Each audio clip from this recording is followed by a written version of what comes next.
So this is part 2, and what I'm saying is I'm down here and there's property that can be taken from, and there's also a train line here where there's several stops that can allow students to commute. But if you're down here, this nightclub here that's right off the Moody campus, part of the colleges. And then you have several churches, but they have all this land down here, and I'm going to show you, and this is where Moody can build a huge campus, unbelievably big campus. This can be turned into just a college campus. So this is off of Chicago Avenue, and it's right here on Locust and between Wells, just west of Wells, and I'm on Locust, and we're heading here. This is where they did the Candyman, and this is Hudson, I think Hudson, yes, Hudson here. But this is all vacant. And Moody can just buy all this or lease it from the city of Chicago, and the Chicago Housing Authority with the federal government, the Federal Housing Authority or HUD, can provide money to see all this vacant land. They can build a sports stadium down here. They can build a total college campus. Truly an incredibly big college campus. And there's more land straight ahead. And there's several churches around here they can cooperate with Moody. And so, again, that this project here, which all these bricks and all this infrastructure can be used. And again, there's another huge lot right here.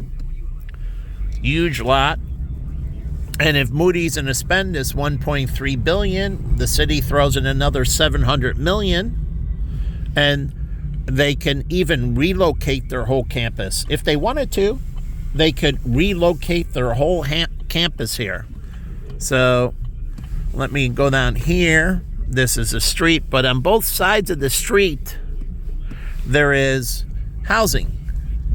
And so the city of Chicago with HUD at the federal level can take this area and build a new Moody campus. They can just relocate the whole campus here. So anyways, this is Delaware and Cambridge. And so you got two sides of the street, massive amounts of property, truly massive amounts of property. They could relocate their whole campus here. Just take all of this out. Any residents here, you would just relocate them. You would take all of this area and you would redevelop it, and this would be an incredible single campus for Moody. Look at the area. Look at all that. I mean, it's unbelievable. This would be a huge opportunity for Moody to build their campus right here. Unbelievable, unprecedented. And they can incorporate many colleges and much expansion if they wanted to move the whole campus here. And then they could lease out all that land they're on, and that can be used for other development. So, and then they would have one solid campus right off of here, off of Chicago Avenue, and going down the street is the casino and everything. And over here is great housing and everything. So faculty, great area for faculty to live. On the other side here. And they can enhance this whole corridor. And there is so much land there for them to build an incredibly big campus. I mean, if you're going to pour in a couple $2 billion, that's more than enough to build a cutting-edge university campus here in Chicago for Moody Bible Institute. So I don't understand. This would be perfect. I don't know the leadership of Moody, but it would be perfect for them. And this area, they can further cooperate with the business leaders in that. Looking back on it, again, you have this area now is blocked by trees and that, but it's right here off of Chicago Avenue. And it goes straight down there. So you have an unbelievable large plot of land that you can build a city university that's unprecedented. So, and it's already right down the street, and I'll go up to LaSalle and show you where Moody is between Wells and LaSalle. But if they just wanted to make that a second campus, and this is not heavily trafficked area down Wells Street and down Orleans, so students can run back and forth between on the side streets without interruption, truly back and forth. And here's an L stop right here, elevated stop, and so students can come in and go out. And so they have an elevated stop, and they're right off the lakefront. And this is where I used to go here. This now is Egg Harbor, but this used to be, I think, or no, it's over there. Just up here is the Moody bookstore. But here you see Wells, and then you see Moody here, and then on the other side is LaSalle, so it's wedged in between LaSalle and Wells, and it's on Chicago and, say, Oak Street, between Oak Street and Chicago Avenue, the north and south, and Wells and LaSalle. But right down the street on Orleans, right over there on Chicago, is this massive plot of land, and it can be an incredibly big university for Moody. They can expand from a small 5,000 college to 10, 15, 20,000 students. And that would mean for the city, unbelievable amount of jobs in faculty and staff and other aspects. And so it would be an economic boom to this area, bringing in all those students from all different places to come down here. And so it would be awesome for this area. Building out, like, this is Bigwigs and the taco place, and it would build out all this, raise in demand from a small little sleepy college to a much more significant college. Northwestern is 15,000 students, and it's in the Big Ten. So it could have prominence. Here is, I'm going down LaSalle Street, and so Moody is on this side, is on the west side of the street, and this is I think the church as well. They got one farther down on North Avenue, but this is all Moody right here. So they're between these pieces of land and between these two main streets in Chicago. But again, they have an opportunity, and this is really where the campus ends, right here, like I said, at Oak Street. So this is the end of the campus. So it's from Oak to Chicago between LaSalle and Wells. It's a very small campus, but it doesn't have to be. And if you go straight down Oak Street, right up here, you run into massive amounts of available land. Now here's a park in that. I used to live right up here, but I told you that project is on the south side, and so all this going south is unprecedented area for being able to be developed. And so here on the crossover Orleans, where I'm telling you where all this land is available.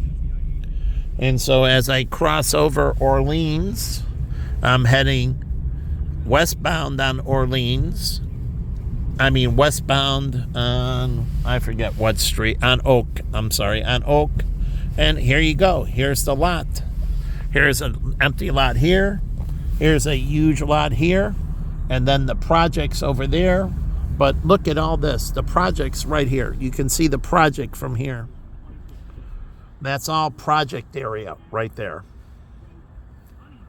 So, and it goes up to Chicago Avenue. And then on the other side is fully developed. But look at big, huge plot of land.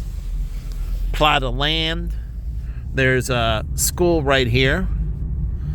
And so there is unprecedented amount of land available. And again, I'm on the backside of that land. So I just did you a 360 view. And so again, this is Hudson. And we're going to go west, continuing down Oak.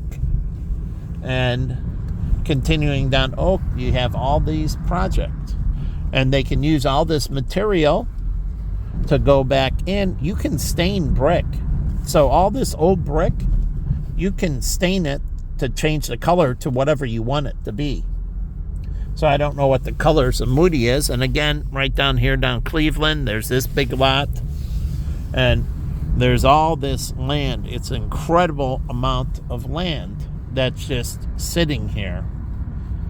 And so they could expand the campus or move the whole campus right here and have an incredibly big campus. And it's right on top of this area, which is developed already. And you have Park Church right here that I used to go to. And you never know what people are going to do because it seems like stop signs are optional in Chicago. But anyways, here's Park Church I used to go to. And this used to all be basically the projects. This is Cabrini Green. And it's no longer. And this used to be Montgomery Ward's. And I'm going to have to turn around here because they made this a dead end. So this is a quiet street. My friend used to live over here, Oak Young. And so she's in the dry cleaning business. Anyways, you can see the project over there and that, and it'll have a great view of the city. Let me show you the view of the city. So I'm going to back up and I'm going to step out of the car for a second. So let me take off my seatbelt and put on the flashers here. And let's step out of the car. And so you can see. So this is the view of the city.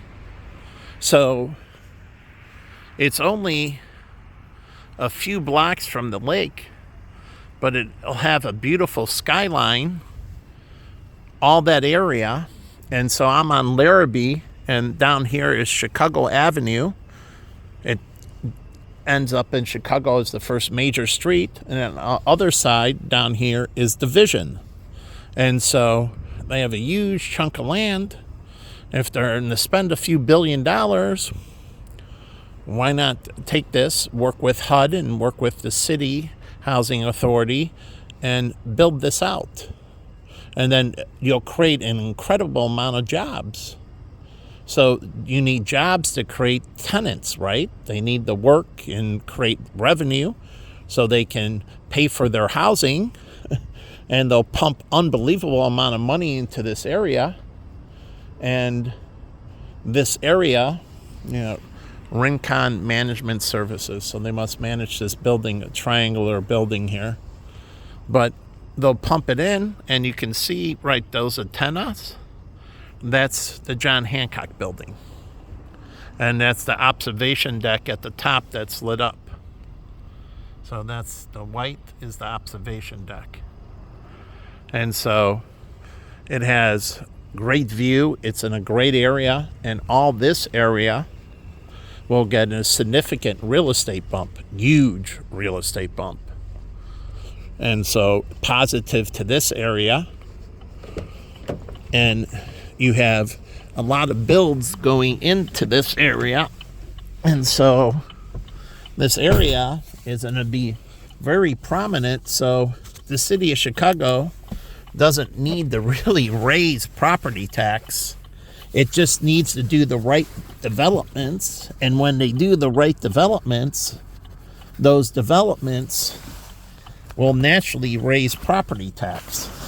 So raising property tax, that's what Reagan did. To create more revenue, he just expanded the business base, and he created more revenue than the government has ever had. More revenue than the government's ever created. And all he did was expand the business base. So employment.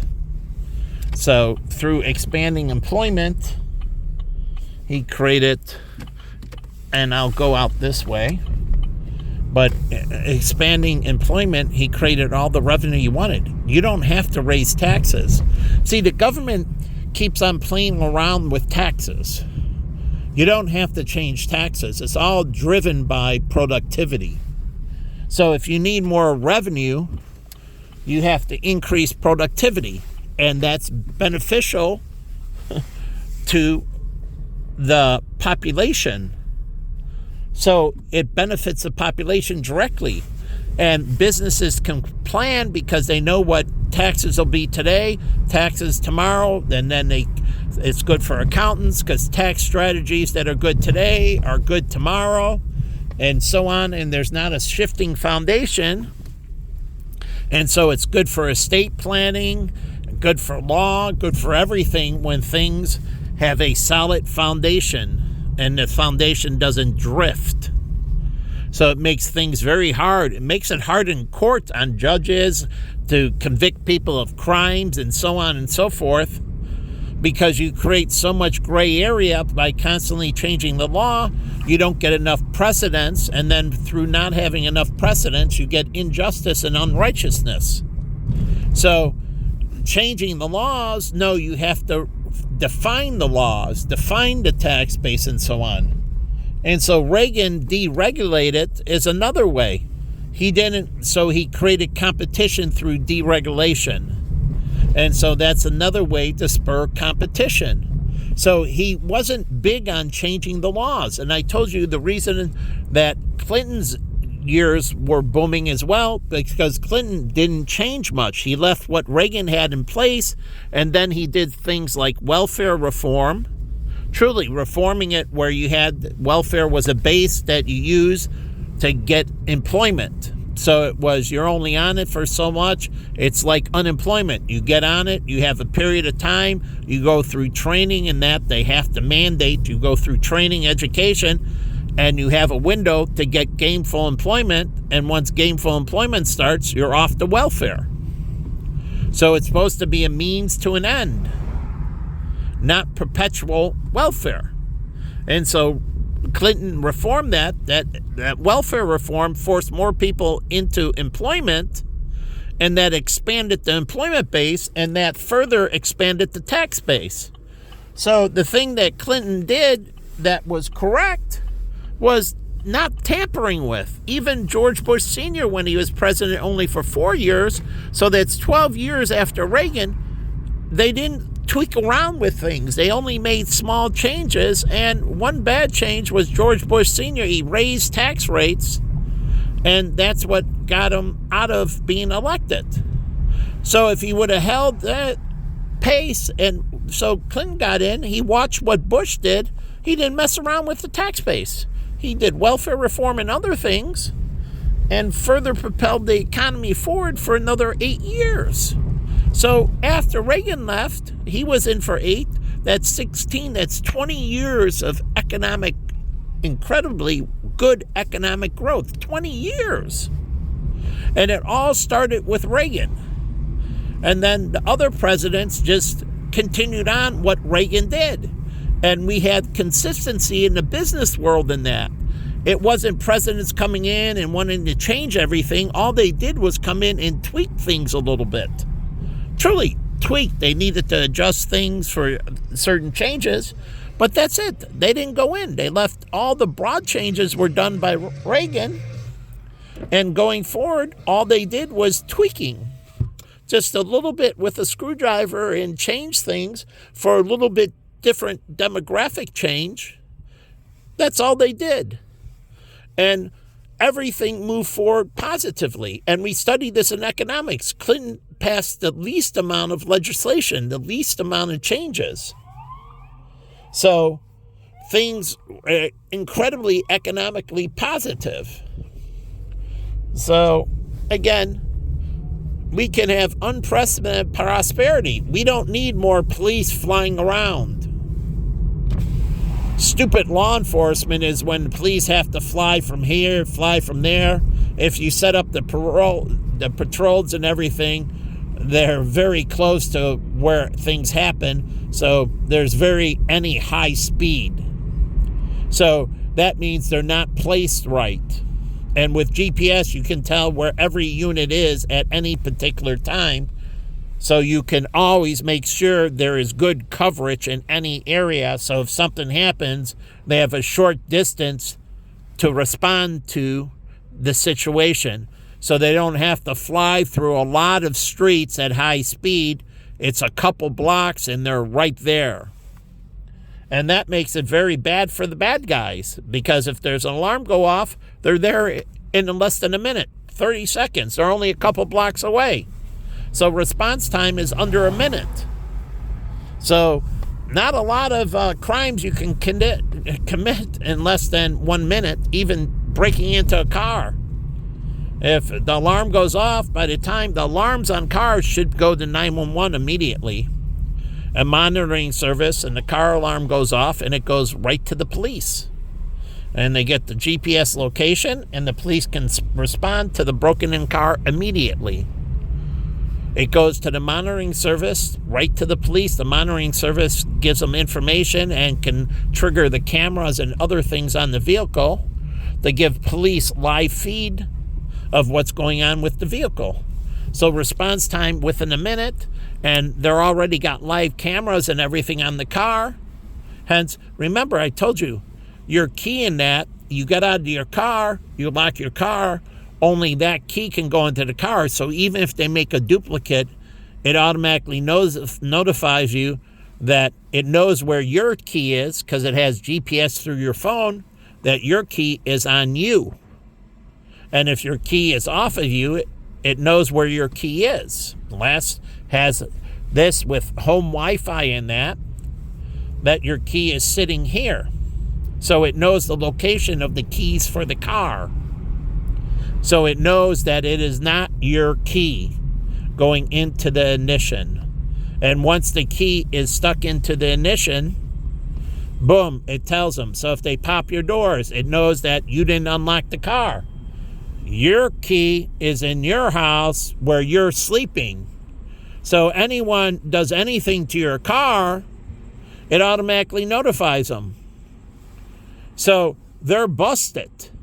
They have to break into your house and grab your key, and then obviously you have home alarm and everything else. So again, total protection package, right?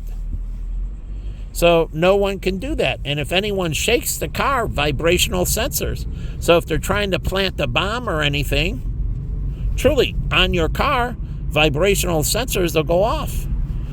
So if they're trying to plant it under it or anything else. So the sensors can have proximity or motion detecting, and the vibrational sensors. And it tells you somebody's messing with the car. And the cameras on the car can activate. The rear camera and the front camera. You can have a camera underneath, a roof camera. In the little fin, that little fin tail can have both a front and rear camera. That little fin that sticks out for the antenna on the new cars, that little fin can have a small camera that looks front and back.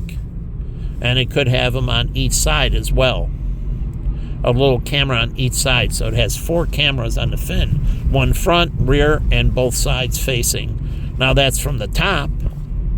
And then you can have sensors and a camera on the side of the car too. You need it for an accident anyways. The camera should happen when you have rear ending. When somebody's approaching you, those proximity sensors, the collision avoidance system activates the camera.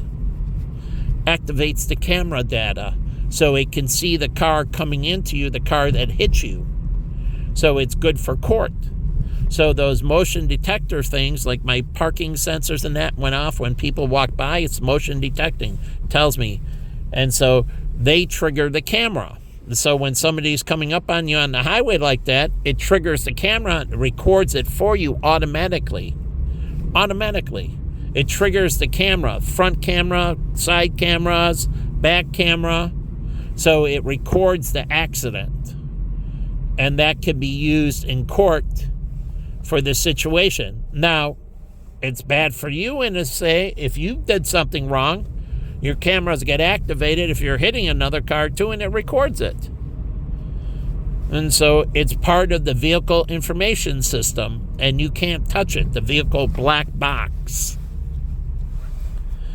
And so it gets recorded. So it's good for you to keep you out, but it will convict you as well. And that's the way it should be. We're looking for justice and righteousness. And so knowing that, you're not going to use your car for vehicular homicide and all those crimes, right? Or in getaways and that, because the cameras will be activated recording everything you're doing, right? They'll know the GPS location, the cameras, and so you'll be screwed. And isn't car manufacturers supposed to be doing things to prevent crimes, for preventing their vehicles from being used as car bombs or weapons? So, again, they're supposed to be doing this.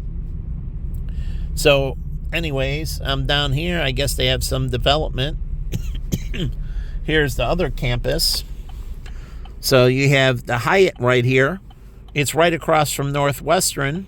But this is the medical center. I don't know medical stays and that, that I don't know what their arrangement with Lurie's or Northwestern or Prentice, like the husband staying down here at the hotel if the wife is having a baby, right? And so the family can stay at the hotel right next to the women's hospital, and the women's hospital is right next to the children's hospital, and that's the way they wanted it. So if the child is born and there's any complications, the child can be taken right to the children's hospital. It's across the walkway and, addressed immediately. And there's another little boutique hotel right in front of me. I used to work down here. And there's Homewood Suites and everything. And so visiting doctors and that come down for lectures and so on. There's Feinberg School of Medicine. And so they have to stay at the hotels. And this is the Geno's. So this is the original Geno's East right here. There was one more on Rush, but this is the last original. And this is a historic. It's rebuilt, but it's right down here next to the Chicago Hotel Collection, which I forget what it's called, but the people here before I used to be friends with. Nice boutique. And there's a nice little patio upstairs, and now they got Gotham Bagels next door, New York Bagels. Wonder if they bring in New York water, because the guy in Colorado, he brought in water from New York to cook the bagels in, so they tasted like authentic New York bagels because they were cooked in the water, made with the water from New York. So if you're going to do Chicago-style pizza anywhere, you need to bring in Chicago water. So it tastes like real Chicago-style pizza. So here's Lurie's, where I volunteered for years and years. This is the new one, and Northwestern's on the other side. But again, all this down here and creating this, because they'll have work in helping unclog arteries and other things about expanding life, and there'll always be work for them if people want longevity, if they want to live a better life and a healthier life, then there's work. But if people don't want to take care of their issues and they want to live in pain and agony and misery, then there's no work for them. But if you want to solve your problems, like God said, fix that spine, fix that neck, fix this, that, then there's lots of work for them. So there's lots of work for them only if people do what the Bible says and address their issues, excellence before God. But there's no work for them if people just live with it and die, like Ziggy. He got sick, he was on disability, then he died. But if he was getting regular physicals and that, the cancer wouldn't have been spread throughout his body, but he didn't go the regular physicals. The cancer spread throughout his body and so on. And then you want to push malpractice and everything else, and you want to push the evil, right? For like my situation, you want to make it so hard and everything else and create reasons why people can't take care of things. And that's what you're doing with me, and I'm telling you, God's going to end you all. Everything should be easy peasy, fast and easy when it comes to me. And anything less is total and utter damnation. But go ahead. I don't care. There's one of me, 8 billion a year. You can do whatever you want, and that's what, and God watches. So go ahead. Make my life shitty.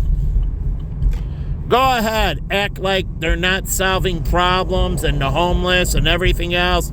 Go ahead, window dress it however you want. You're going to be condemned for it. So you're just tightening the noose around your neck every day I live. And then upon my death, you'll be judged. So if you don't start unwinding this BS that I believe you're doing, but whatever, we can differ. You can call me crazy. I'm good with it. You can do whatever disinformation campaign you want. I'm good with it. So, anyways, I'm down here in this whole area. Northwestern Law School is down here. And so on. And then Loyola used to have its downtown campus. Then you have University of Chicago. It has its downtown campus. Then you have University of Illinois Chicago, that's on Halsted and Roosevelt right there. They have their campus. It's a big campus. And then they have their medical school that's not too far away. So then you got Roosevelt University and Robert Morris. Then you got the city colleges, Malcolm X and others. And then you have the Mobility Lab. Shirley Ryan Mobility Lab. But if people don't address their issues, then there's no work for them. Go ahead, do what John Sims did. Just lay in bed every day and don't address the issue. Then there's no work for them. So I guess you want to put people out of business by people not addressing the issues. But just like all the weight loss and everything else, there's lots for personal trainers. There's lots of people, lots of things for people to do. But that's only when people address their issues, like black people not addressing their issues. So all those black people, because they don't want to get proper work, they don't want to do the right things, they don't address their issues. And then they blame everybody else. It's all their effing fault. There's 107 all-black colleges. They have all kinds of economic incentives. They're the problem, and they should realize it and repent and correct and change. It's not anyone else's fault. And then they blame the black economists as some sellout. They called Clarence Thomas a sellout. They called him an Uncle Tom because he was a Republican and he was doing the right thing. And then they, I believe, set him up and tried to make it look like he sexually assaulted a female, which I still to this day do not believe he sexually assaulted that female. And he got cleared of it, or he could have never been a Supreme Court justice. But I believe he didn't do it. But he was conspiratized against, and we don't know because they never put her on a polygraph and didn't investigate. He was cleared of it, but he didn't go after her for libel or anything else.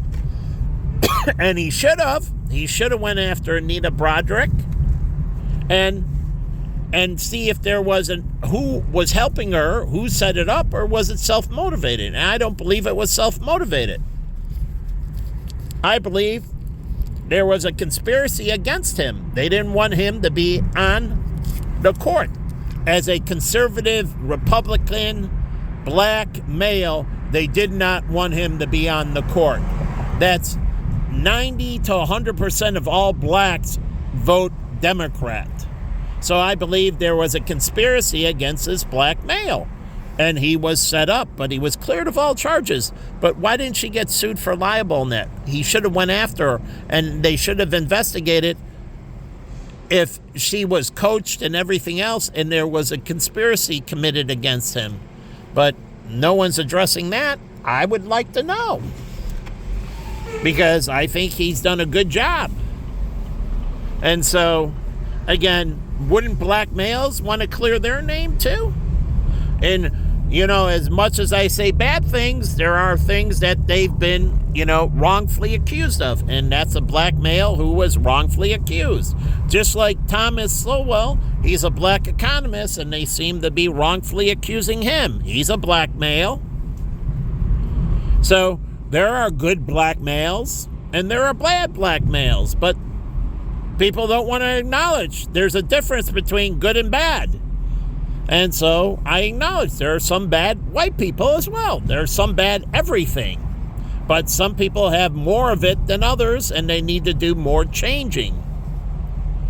So Asians tend to have very few people that tend to be bad in America. They have 1.5 or just a couple thousand in prison, and truly, they have a low population of ones that do bad. So there are 20 million people and only a couple thousand in jail. That's it's less than 1%. So it's a quarter of 1%, actually, I think it was. So very good. So how about the other races, like China? Crime is 0.5, 0.5%. And then they said they had a year with no crime. Isn't that awesome? 1 year with no crime. But again, very